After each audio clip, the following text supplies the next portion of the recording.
I'd like to read from Matthew's Gospel today, chapter 10.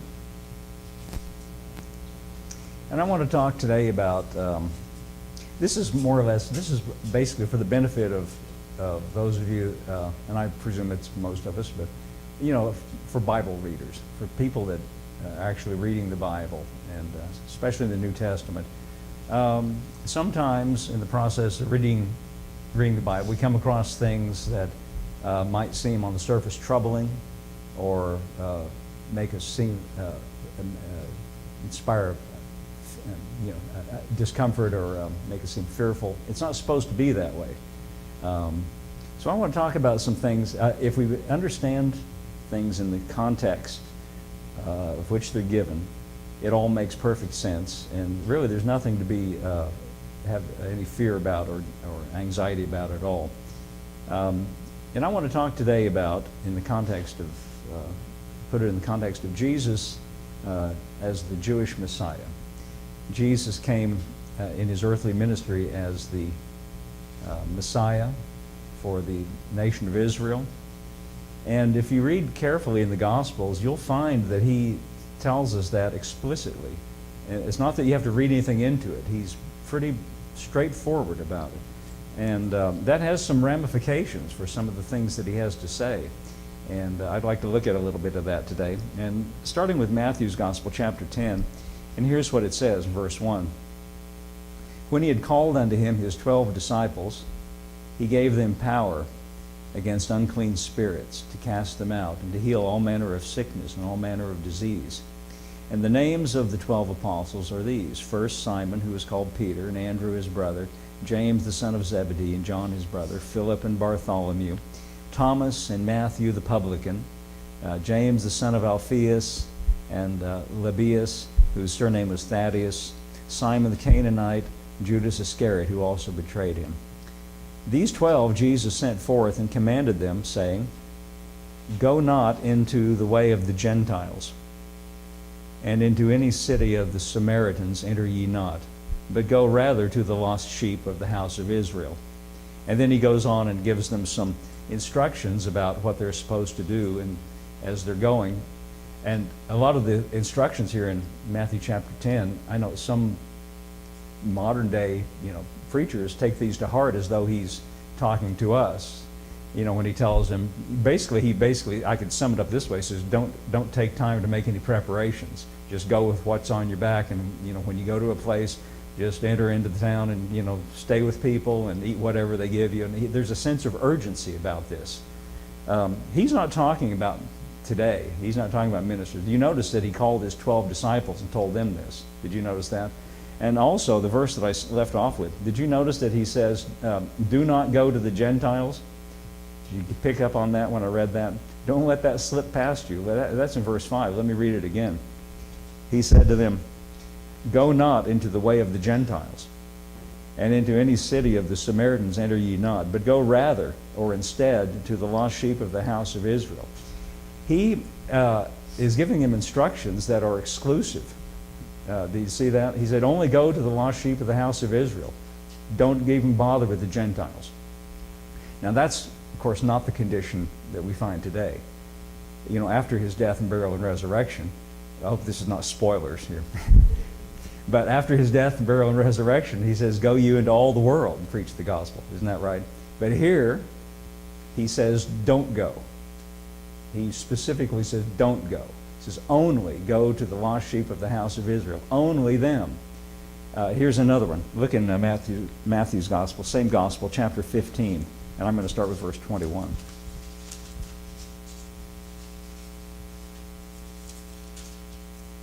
And here's how this account goes.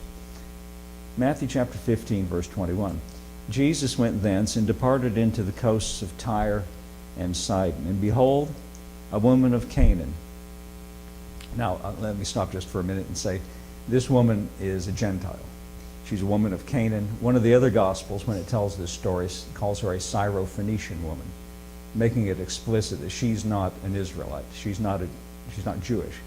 She is a Canaanite. She's a Gentile. And so here comes this woman of Canaan, came out of the same coasts. You see, that's why it brings this to your attention. and cried unto him, saying, Have mercy on me, O Lord, thou Son of David. My daughter is grievously vexed with the devil. And he answered her not a word. Kind of peculiar, not what you'd expect. And his disciples came and besought him, saying, Send her away, for she crieth after us. See, she's not only addressing Jesus. It's kind of like, if I can't get his attention, I'll go to the next office and talk to these disciples. And they don't know what to do with it. And so they said, Jesus, send her away. She's bugging us. Listen to what he says here in verse 24. But he answered and said, I am not sent, but to the lost sheep of the house of Israel. Now let's just stop there for a moment and ponder that.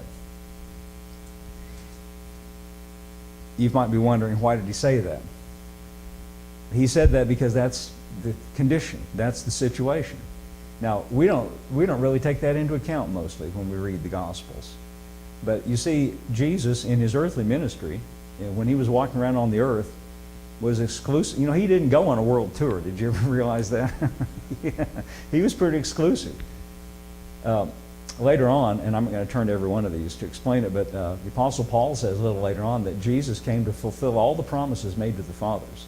See, with God, it's not some light thing to end a covenant and to start a new covenant.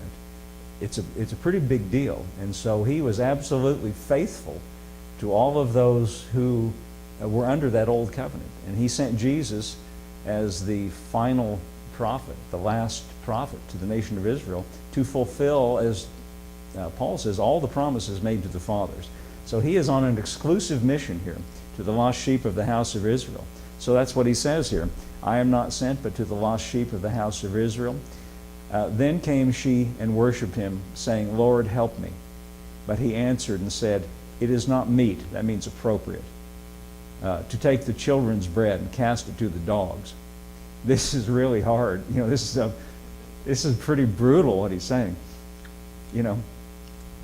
I've heard some preachers and people try to explain this, say, well, he's just using reverse psychology. No, he's not using any psychology at all here.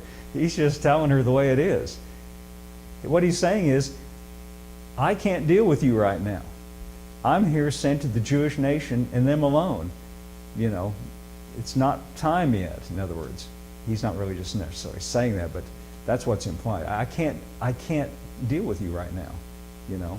It's not your turn. See? That's what he's saying. He's not using any psychology. He's not being tricky here. He's just telling her the way it is. He's just laying it out for her. He says, I can't take what is for the children, meaning the children, think about this. The children's bread. By the children he means the nation of Israel, does he not?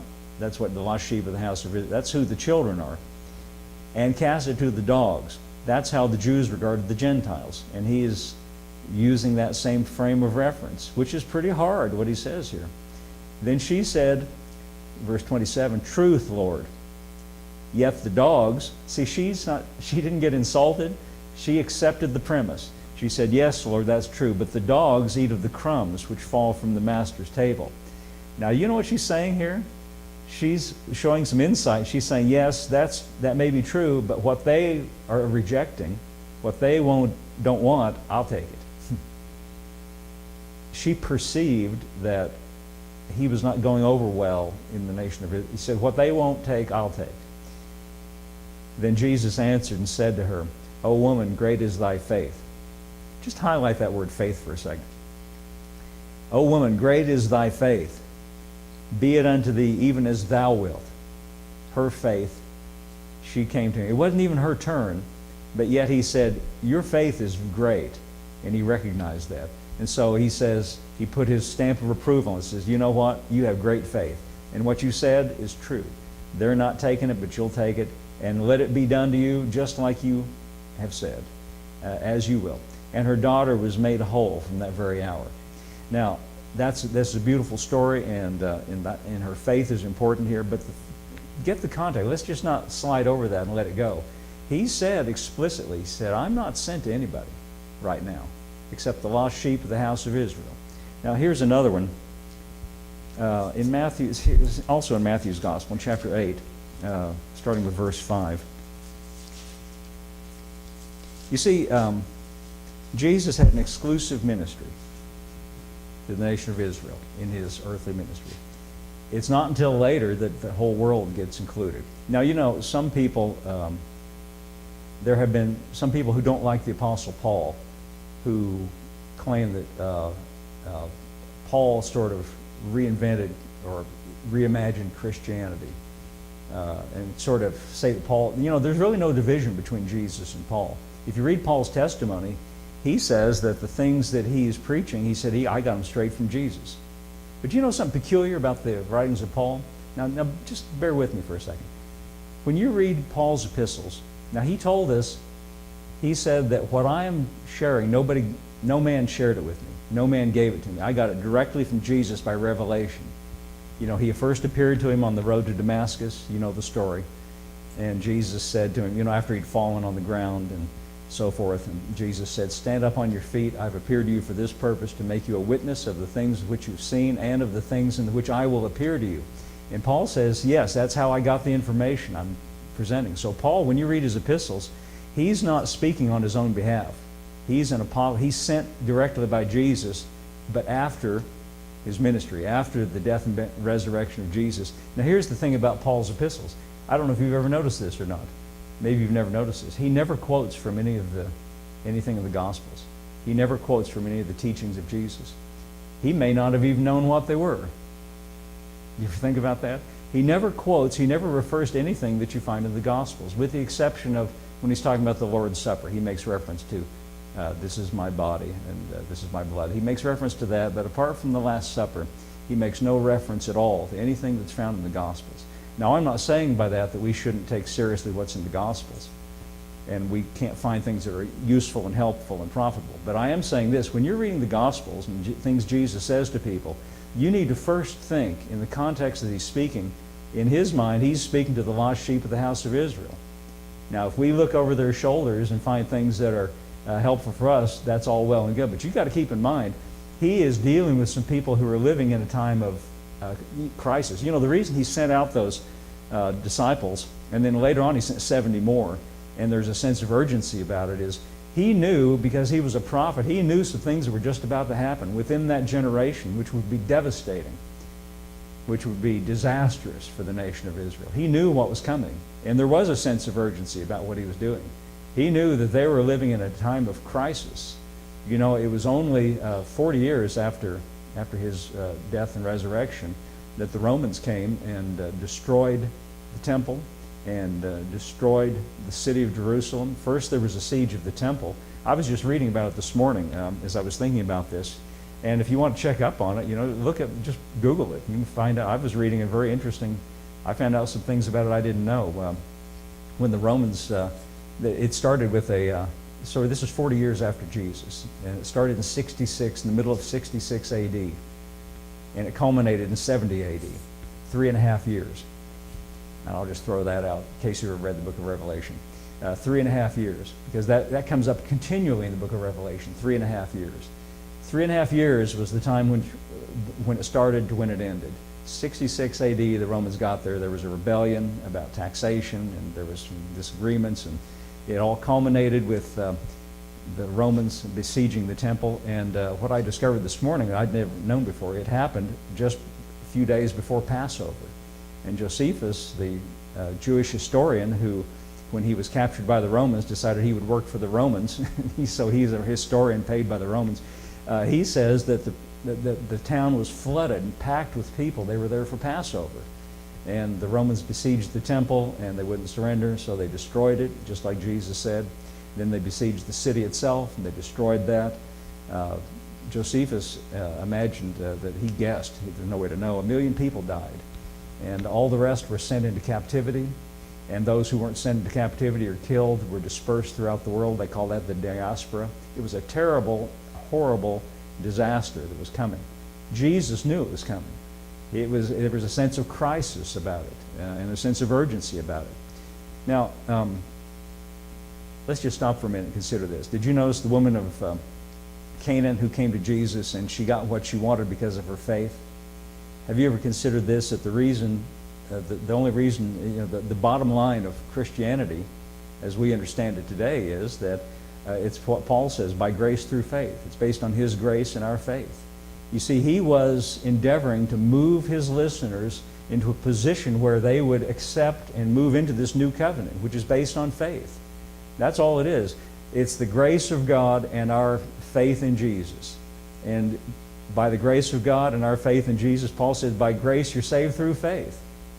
So we're secure as Christians because of our faith in Jesus and because of His grace. He was trying to move these precious Jewish people that He loved and that He cared about out of a mentality of the Old Testament and into this mentality of faith in Him. And that's why He gave that Gentile woman to whom He said, I'm not sent to you right now. Look at this story here in Matthew's Gospel, chapter 8, in verse 5. Matthew chapter 8, verse 5. And when Jesus was entered into Capernaum, there came a centurion, that's a Roman, a Gentile, a centurion beseeching him, and saying, Lord, my servant lieth at home sick of the palsy, grievously tormented.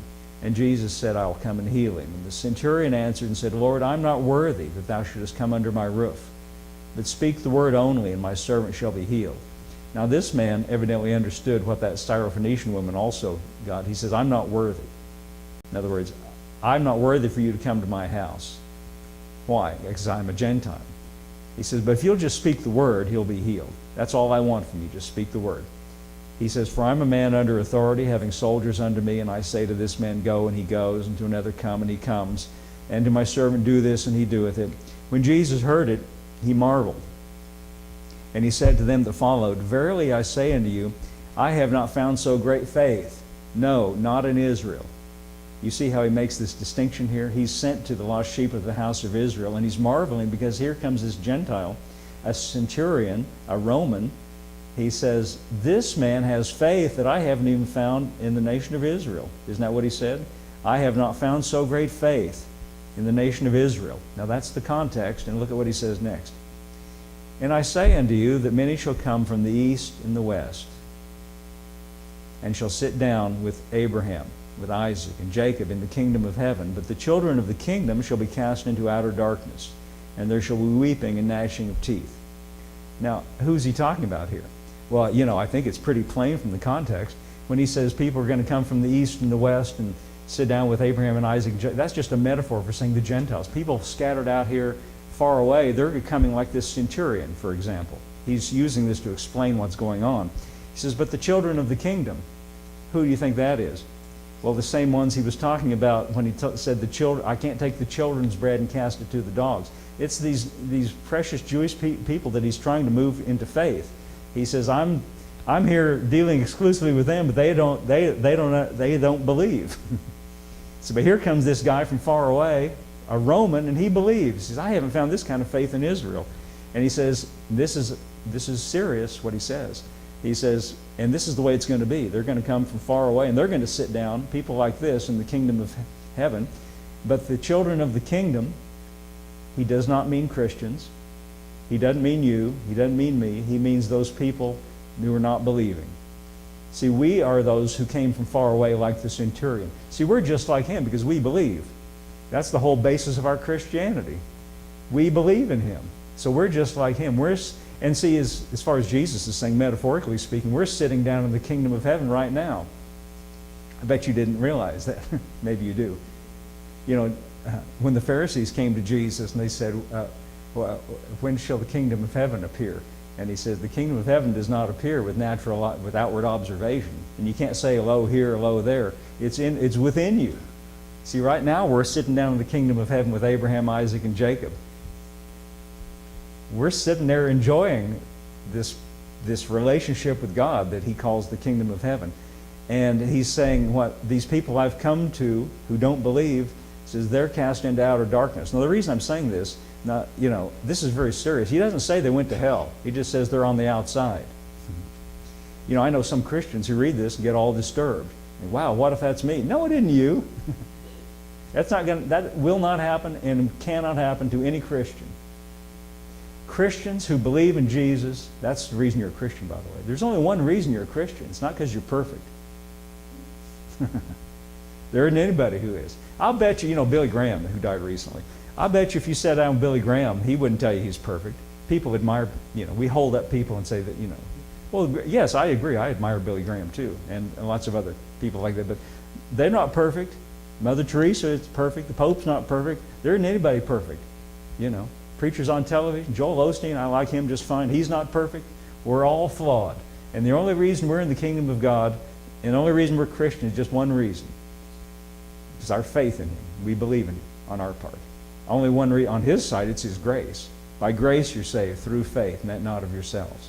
But at this time, there's a crisis going on. And He's trying to move these Jewish listeners of His, the lost sheep of the house of Israel, to at least be like this Roman centurion.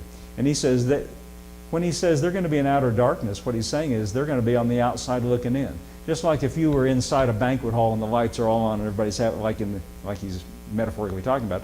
And then the people who can't come in, they're on the outside in the dark. That's what He means by that. There's going to be a reversal of roles here, which is unfortunate, but He's saying that's how it's going to be. And then to sum it up here, verse 13, Jesus said to the centurion, "Go thy way, and as thou hast believed, so be it done unto thee." That sounds like exactly what He told that woman of Canaan, who was a Gentile. He said, just what you believe, that's how it's going to be. He says, and I wish that the children of Israel would believe like you're believing. You get the context now? Now, hopefully that makes sense. Does that kind of make sense in a way? Now keep that in mind. Keep in mind this mindset that the way Jesus is thinking about this when He said, I'm not sent to anybody but the lost sheep of the house of Israel. And the things that He's said here in this context. Now look at something that, again, this is a passage that some people have a problem with. It's in Luke chapter 13, verse 22. And again, I'm saying this for the benefit of people who read the Bible. And if you're reading along in the Bible and you came to this, what did I say, chapter 13, verse 22, you might make the mistake of applying this to yourself. Keep in mind, He said, I'm not sent to anybody but the lost sheep of the house of Israel. Keep in mind, He said to the centurion who believed, He said, people like you are going to sit down in the kingdom of heaven with Abraham, Isaac, and Jacob, and the children of the kingdom, in other words, these lost sheep of the house of Israel who don't believe, they're going to be on the outside looking in. Keep also in mind the fact of what I told you, historically speaking, Jesus knows there's a terrible crisis coming. Verse 23, Luke chapter 13, verse 23. Then said one unto him, Lord, are there few that be saved? Now before we go on reading, let's just ask that question. Are there few that be saved? Is heaven basically empty except for one or two good ones like me? I'm joking, of course. Is that how it is? Is heaven basically empty and there's only a few goody-goodies? No. And just so you know, just so it's not just me telling you this, just so you're not just taking my word for it, Alex, would you, I'm not going to turn here, I'm just going to read it off the screen. Alex, give me Revelation chapter 7, verse 9. I just want you to see something. This is the book of Revelation, chapter 7, verse 9. And this is talking about, of course, John has this revelation. He sees the throne of God, and he's seeing all these marvelous, wonderful things. And look at what he says here. This is heaven now.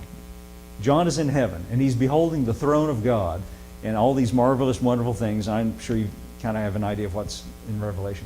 John says, after this I beheld, and lo, a great multitude. Now stop right there for a minute. That's not a few, is it? I mean, no matter how you interpret it, a great multitude and a few are opposites. Isn't that right? Yeah. A great multitude, which no man could number, of all nations, kindreds, and people, and tongues, stood before the throne and before the Lamb, clothed with white robes and palms in their hands. Now, does this remind you of the language that he used when he talked to the centurion, when he said they'll come from the east and the west? Same thing. He says, I saw a great multitude which no man could number, of all nations, kindreds, peoples, and tongues. That means a huge, gigantic number, and so many, you couldn't even count them all. That sounds like a ginormous, use that expression, that sounds like a big number, does it not? Now,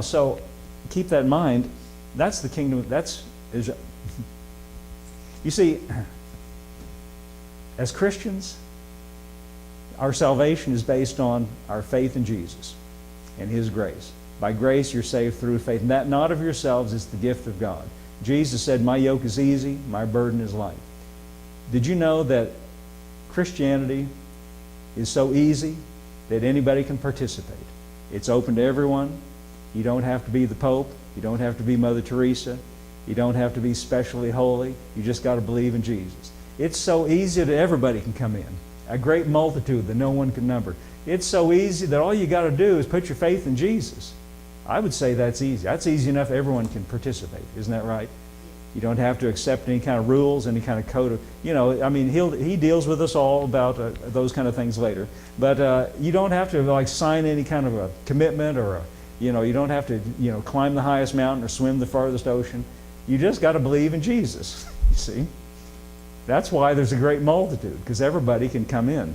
Okay, now go back to Luke's Gospel, chapter 13, Alex, in verse 23. Keep in mind, the only way you can understand this is in the context we've been talking about, the lost sheep of the house of Israel, to whom a terrible crisis is coming. Then said one of them, Lord, are there few that be saved? And by the way, the word saved means more than just go to heaven. I mean, there's other ways. The people who went down with the Titanic, some of them were lost, some were saved. And we're not talking now about spiritually. We're talking about just physically. So there's more than one meaning to the word saved here. Are there few that be saved? And he said to them, strive to enter in at the strait gate. For many, I say unto you, will seek to enter in and shall not be able. Now see, I know some Christians that reading their Bible come across this and get scared. This is not written to scare you. This isn't even talking about you. How do you know? Well, let's just keep reading. It's amazing how you find out if you just keep reading what it's about. Once the master of the house is risen up and hath shut the door, and you begin to stand without and knock at the door, saying, Lord, Lord, open to us. And he shall answer and say unto thee, I know you not from whence you are. Then you shall begin to say, we have eaten and drunk in thy presence, and thou hast taught in our streets. Now, I don't know about you, but most of the time when I sit down to eat, I'm not eating in the presence. I mean, spiritually speaking, yes, of course we are. But Jesus isn't out here in our streets, but he was in their streets. Hello? Yeah, we didn't sit down and eat with him physically, but they did, right? They were looking at him face to face. Yeah. I mean, it's amazing to think that you could sit there and look at him face to face and then not believe in him, but evidently that's what was happening. Did you know, do you all know who Andrew Wommack is? Have you ever heard of him? I mention him all the time, so if you don't know who he is, otherwise you hear me talk about him. But I heard him say one time that he had a supernatural experience in a dream. And, sometimes our dreams are very vivid. I don't know if you've had dreams like that, but he said he had a dream one time where he was one of the disciples of Jesus. And in this dream, he said, it was beautiful. I was just marveling. He said, I saw him do miracles. I saw him heal people, open blind eyes. And in this dream, I was just following along. I was one of the disciples. And so all of a sudden, all these things are going on. Suddenly, he just turned to me in the dream, looked me right in the eye, and he said, yes, but who do you say that I am? And he said, suddenly, I remember in that dream looking at this man who just looked ordinary. He didn't have a halo over his head. He just looked like a normal and natural man. And in this dream, he said, it took all the faith that I could muster. It took all the, everything I could muster up within myself to give the right answer, the one that Peter said, you're the Christ, the Son of the living God, because he just looked normal. He just looked like a guy, He just looked ordinary, And I'm sure that when he was in his ministry and doing things, at the time when they're happening, it was remarkable. But you know what? You can see some pretty remarkable things and go away later and say, oh, well, maybe that just happened. Doubt is a powerful thing. But anyway, you can understand here in the context who he's talking about, can't you? He says, he's telling this in this sort of a parable form. He says, then you begin to say, we have eaten and drunk in thy presence and have taught in our street. He's talking about those people living at that time, the lost sheep of the house of Israel, to whom he was ministering, who were not accepting him, who were not rejecting him. And then you shall, let's see, what's the next verse, 27. He shall say, I tell you, I know not from whence you are. Depart from me, you workers of iniquity. Then there shall be weeping and gnashing of teeth When you see Abraham, Isaac, and Jacob, and the prophets in the kingdom of God, and you yourselves are thrust out. And they shall come from the east and the west, and the north and the south, and shall sit down in the kingdom of God. And behold, there are last which shall be first, and first which shall be last. Now, did you notice all that language he just used there? It sounded just like what he said to the Roman centurion. He said, this is exactly the same message he gave then when he said the children of the kingdom will be cast out into outer darkness. He's saying there's a big role reversal coming. And those who are first right now, who are on the inside, they're going to find themselves on the outside.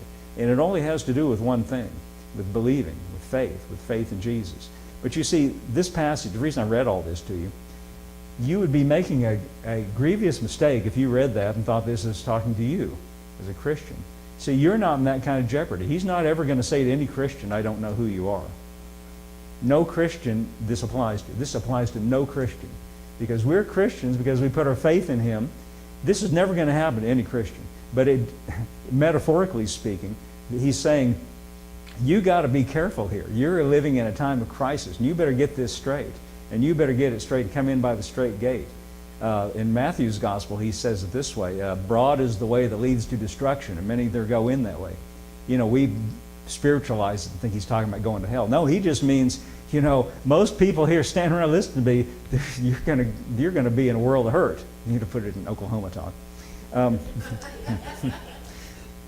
Yeah, like they say at the co-op. Let's see. Yeah. Okay. So, I guess the bottom line is this. Here's what I want to say. As Christians, let's do it this way. Look in John's Gospel, chapter 6 for a second. Here now he's talking to Christians, or prophetically looking forward to this. Now we just talked about people who would not receive him, and people who did. The centurion believed in him, that Gentile woman with the daughter that was troubled by a demon, she believed in him. And look at what it says in John's Gospel, chapter 6, verse 37. See, we are like them. We are like those he's talked about who came from the north and the south and the east and the west, and we're sitting down right now even in the kingdom of God in a situation of security. And see, that's what I want to point out. Don't ever read these passages in which he's talking to people in his own day who were living in a time of crisis and think that applies to you and me, because it doesn't. Here's what he says to you and me, verse 27. This is John chapter 6, verse 27. All that the Father giveth me shall come unto me. Now, if you've come to him and you believe in him, he's talking about you now. All that the Father give me shall come unto me, and him that cometh to me I will in no wise cast out. Now, as I point out all the time, that's not how I talk. I don't say in no wise, and you don't either. You don't go around during the day and say, in no wise will I do that. What you say is, there is under no circumstance am I going to do that. You know, when somebody tries to get you to do something you're not wanting to do, there isn't any way I'm going to do that, right? That's how we would say it. That's what he means by that. He says, him that cometh to me, that's you, that's me. That's all Christians. All Christians are those who come to him. He says, under no circumstance will I cast him out. You see, the people we were reading about the Gospels there who when the door was shut, were standing outside and couldn't get in, he's talking about those people there that wouldn't believe in him. He said, and metaphorically speaking, he said, there's going to come a time of crisis. And once the crisis is on, it's too late. You see, once the Romans are here killing everyone, that's not the time to say, well, I guess Jesus, maybe he knew something after all. It's too late. That's what he's saying. You know, they didn't know. He knew. He knew what was going to happen. And he's saying, get it straight. Come in by the straight gate. Broad is the way that leads to destruction. Most people are going to go that way.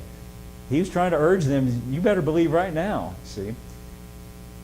He that cometh to me, that's you and me, I will in no wise cast out. I like what the Message says. I think this is really great.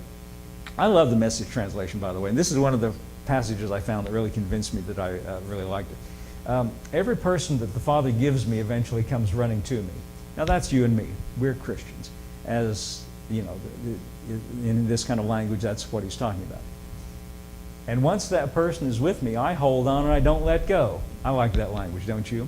Because, you know, let's just be honest. In our experience as Christians, sometimes there's ups and downs. Sometimes people get discouraged. I've talked to people sometimes like that. Sometimes people get, kind of distracted, and all kinds of things can happen.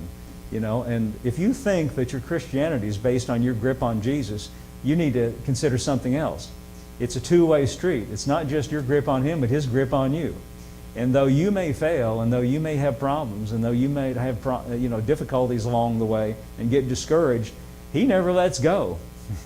He just sticks like glue. He just holds on, and He's just determined to hold on no matter what. Now see, think about why He's saying that. See, this is what I like to ask. Why is He telling, why are you telling me this, Jesus? Why is He telling you this? He wants you to know that you are, because you are putting your faith in Him, that He is a Savior that knows what He's doing, and that you're secure. I'm not afraid of that word, by the way.